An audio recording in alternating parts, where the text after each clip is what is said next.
Et pour parler de tous ces sujets, j'ai le plaisir d'accueillir sur le plateau Gilbert Sette. Bonjour Gilbert. Bonjour. Professeur d'économie à Neoma Business School, auteur de Travailleurs mais pauvres. Face à vous, Mathieu Plane. Bonjour Mathieu. Bonjour Raphaël. Directeur adjoint du département analyse et prévision de l'OFCE. Et Philippe Trainard. Bonjour Philippe. Bonjour. De retour, professeur honoraire au CNAM, membre du Cercle des économistes. Le premier sujet, c'est le vote cette semaine. Cette passage de haie réalisé par Sébastien Lecornu, une victoire politique, mais économiquement, on a quand même un déficit du budget de la sécurité sociale qui était prévu à 17,5 milliards d'euros et qui, hors transfert de l'État, atteint 24,5 milliards. C'est davantage que le déficit 2025 qui est, lui, de déjà 23 milliards d'euros. Première question, est-ce que c'est tenable, Mathieu Plane ?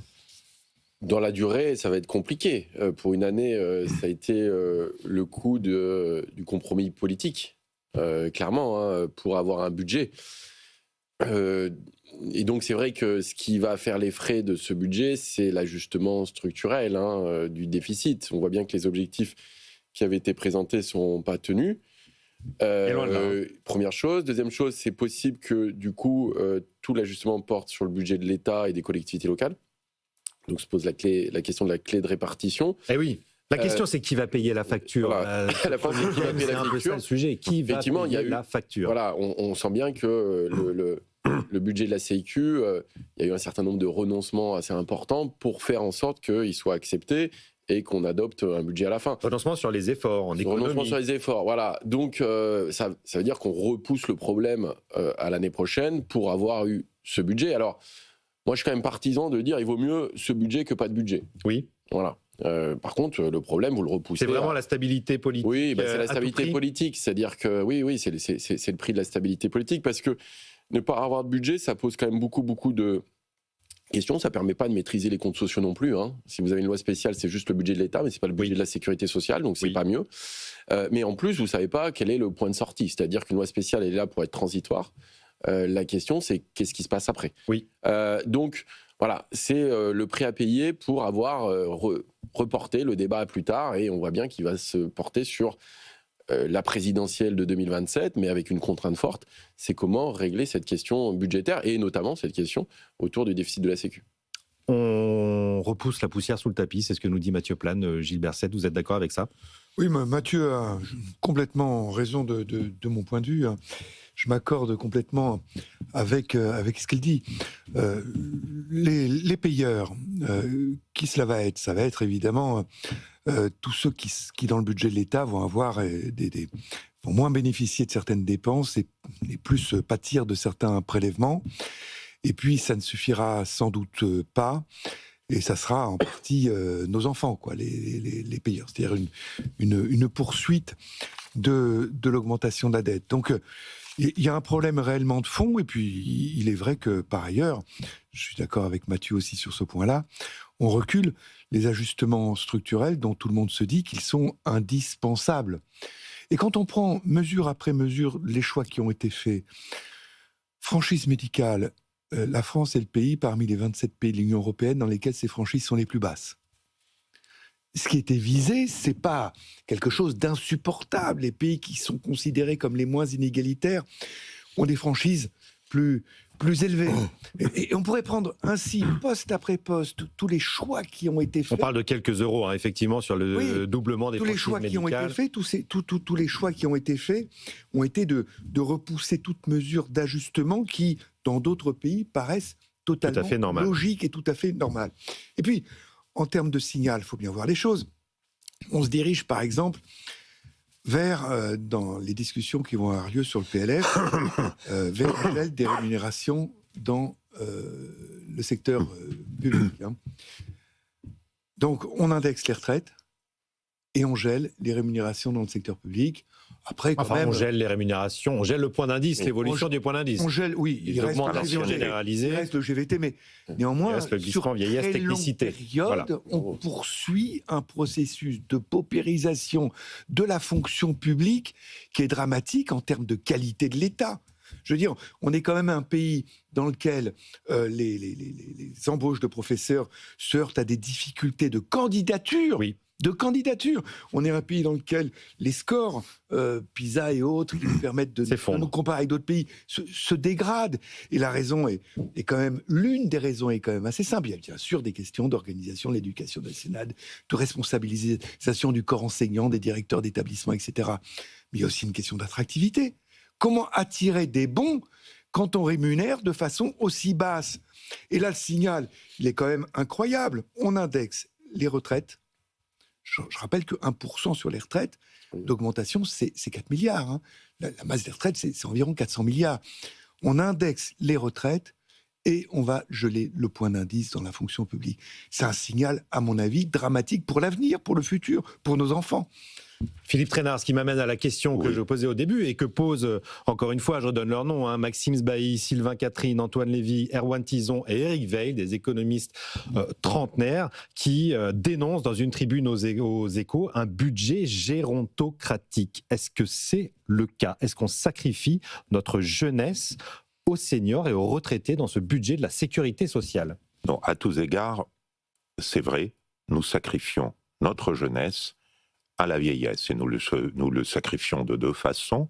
La première façon, c'est de remettre en cause une réforme qui avait peut-être beaucoup de défauts, l'âge de la retraite, je le conçois bien, mais il n'en demeure pas moins qu'il y a une vérité dans cette réforme, une vérité absolument incontournable. Il faut travailler plus si nous pouvons pouvoir payer les pensions que nous souhaitons recevoir à la retraite. Voilà. Aujourd'hui, il y a une inadéquation entre les deux. Et on dit, ah ben non, je ferme les yeux là-dessus, d'autres personnes paieront. Si ce n'est pas les vieux qui payent, les autres, ce n'est pas les enfants, par définition, ce seront donc les actifs, les plus jeunes. Premier point. Deuxième point, nous nous mettons en déficit. Quel est le principe du déficit? J'emprunte et je ferai donc payer les impôts plus tard à d'autres générations, à des générations ultérieures, c'est-à-dire à nos jeunes d'aujourd'hui.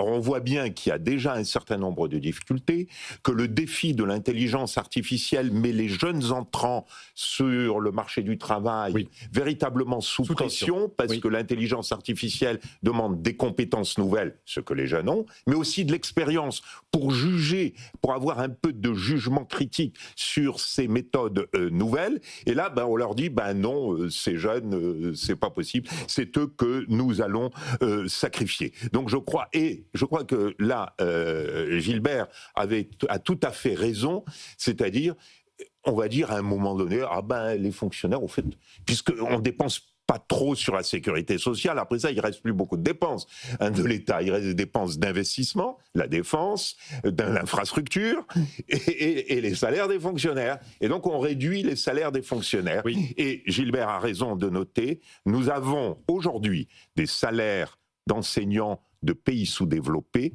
dans un pays développé. Alors, qu'attend-on de la recherche scientifique en France?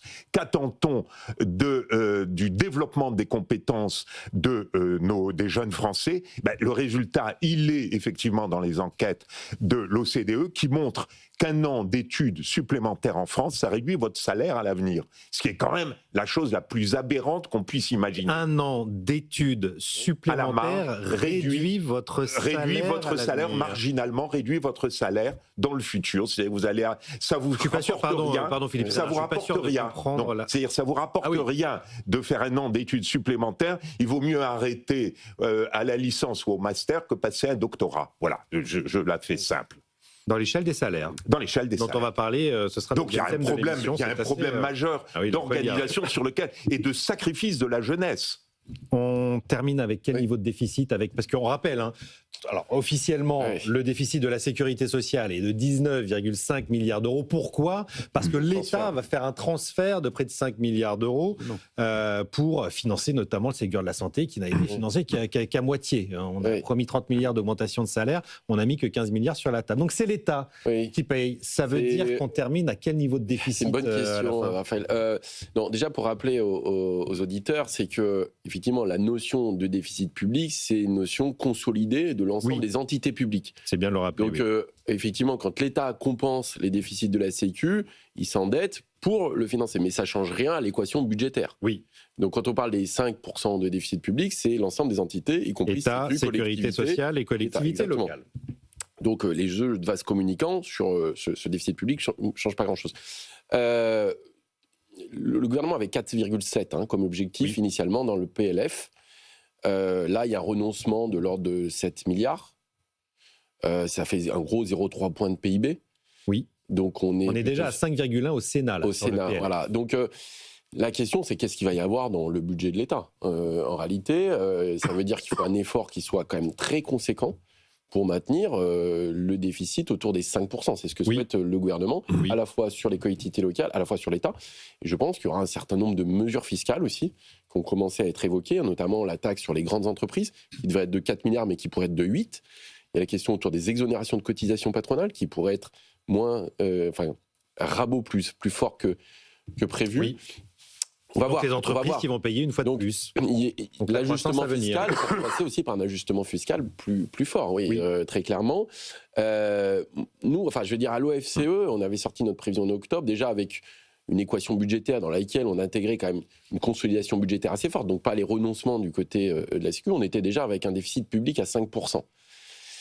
Donc la question, c'est même aujourd'hui qui va se poser, en plus au regard du contexte de croissance, c'est est-ce que 2026, on sera capable d'afficher un déficit en dessous de celui de 2025 ?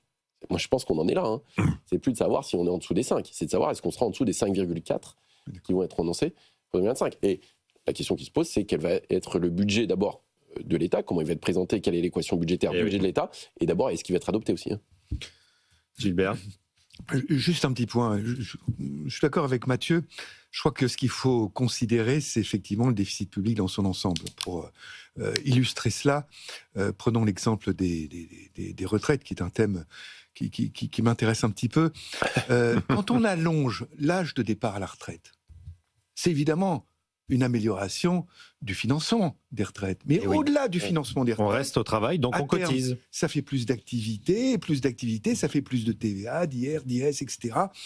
Toutes choses qui, en dehors du financement des retraites, contribuent évidemment à l'amélioration des finances publiques. Cette question des retraites, présentée comme une victoire par certains, la suspension de la loi d'avril 2023, quelque chose de surprenant quand on regarde autour de nous. L'allongement de l'âge de départ à la retraite est transpartisan. C'est quelque chose qui se fait dans l'Italie de Meloni. Au niveau européen, oui. Au niveau européen, dans l'Italie de Meloni, dans l'Espagne de Pedro Sanchez, aux Pays-Bas, en Allemagne, etc., dans les pays nordiques et scandinaves.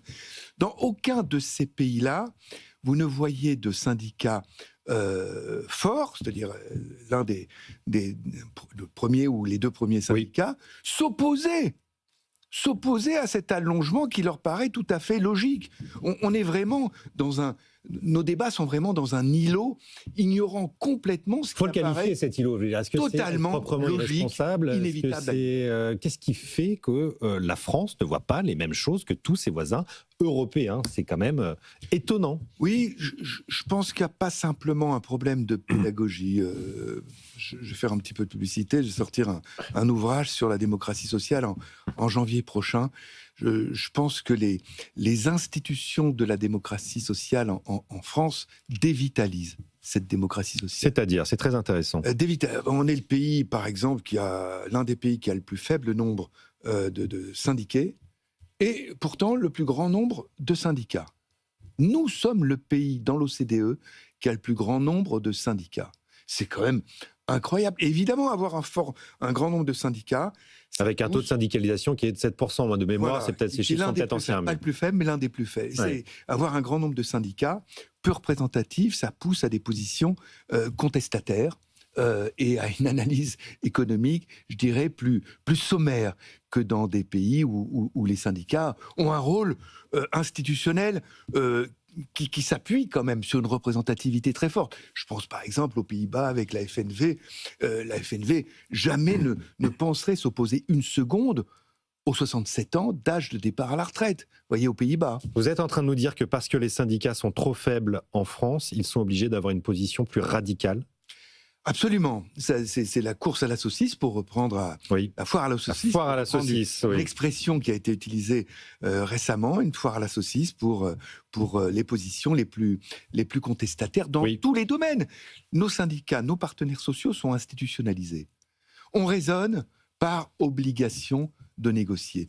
Vous prenez puisqu'on parle de retraite, prenez l'accord national interprofessionnel signé par les partenaires sociaux le 14 novembre 2024. La première et plus importante mesure de cet accord, c'est d'ajouter une obligation de négocier dans les négociations de branche et pour les entreprises de plus de 300 salariés. C'est vraiment ça, l'enjeu de l'emploi des seniors. C'est vraiment ça. On ne parle pas du tout d'offres de travail. On ne parle pas du tout de la filière senior. On ne parle pas du tout de décote ou de surcote. On ne parle pas du tout de ce qui se passe pour les ruptures conventionnelles et de l'utilisation des ruptures conventionnelles. Le débat a été repoussé au mois de janvier, d'ailleurs. Pour pratiquer des sortes de pré-retraite aux frais de la collectivité. On ne parle pas de ça.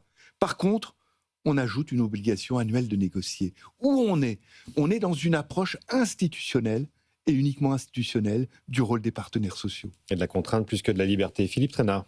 Oui, je voudrais prolonger les réflexions de Mathieu et Gilbert qui sont très pertinentes. Je pense que nous sommes devant une crise, notamment aussi du tripartisme, puisqu'on parle de la gestion de la sécurité sociale. Et je crois que Gilbert avait raison aussi de noter que dans la gestion du monde du travail, il y a des problèmes majeurs.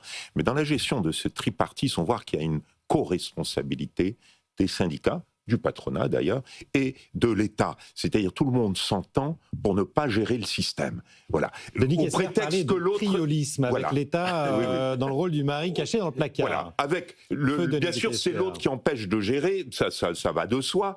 Donc l'État... Bien évidemment, quand il y a une grande décision à prendre sur la sécurité sociale, il envoie à peu près, mettons, 300 pages ou 400 pages, la veille au soir, au syndicat, pour le conseil d'administration de la veille au soir. Y a-t-il un seul conseil d'administration en France d'une société privée où vous vous permettriez de faire cela sans terminer éventuellement en prison, en tous les cas avec des conséquences financières dramatiques. Là, on peut le faire. Inversement, bien évidemment, le syndicat est dans une fonction strictement tribunicienne, n'est-ce pas ? Il est là pour défendre non point la veuve et l'orphelin, mais quelques marginaux, qu'il est important de défendre. La question n'est pas de dire qu'il ne faut pas défendre les invalides, etc. Mais on ne défend pas 95% de la population salariale. Donc on a un vrai problème. Et si vous voulez, pour les mettre en termes des économistes, les économistes disent qu'un système n'est jamais bien géré quand il n'y a pas les bonnes incitations. Les incitations à bien faire. Incitation à respecter le budget. Incitation à chercher des mesures efficaces et bénéfiques en vous demandant qu'est-ce que veulent au fond les salariés français. Si vous n'avez pas ces incitations, ça ne marche pas. Et je crois qu'il faut maintenant se tourner vers les incitations. Sinon, on se tourne vers ce que décrit Mathieu, c'est-à-dire on finit par une subvention de l'État à la sécurité sociale. Quelle est la logique de cette subvention? C'est toute la dignité de la classe moyenne qu'on est en train de faire sauter. Parce que le système de la sécurité sociale, des retraites par répartition, c'est j'ai payé ma retraite. Oui. J'ai contribué, j'ai cotisé et j'ai payé ma retraite. Et maintenant, on lui dit, non, attendez, vous êtes subventionné, soyez gentil, vous devez donc être, savoir que l'État bienveillant, Père Ubu est gentil avec vous, etc. C'est tout le contraire de ce qu'on voulait. On voulait que la dignité du travailleur, la dignité de la classe moyenne soit importante. Or, il n'y a pas de démocratie politique sans une classe moyenne forte, consciente d'elle-même et digne.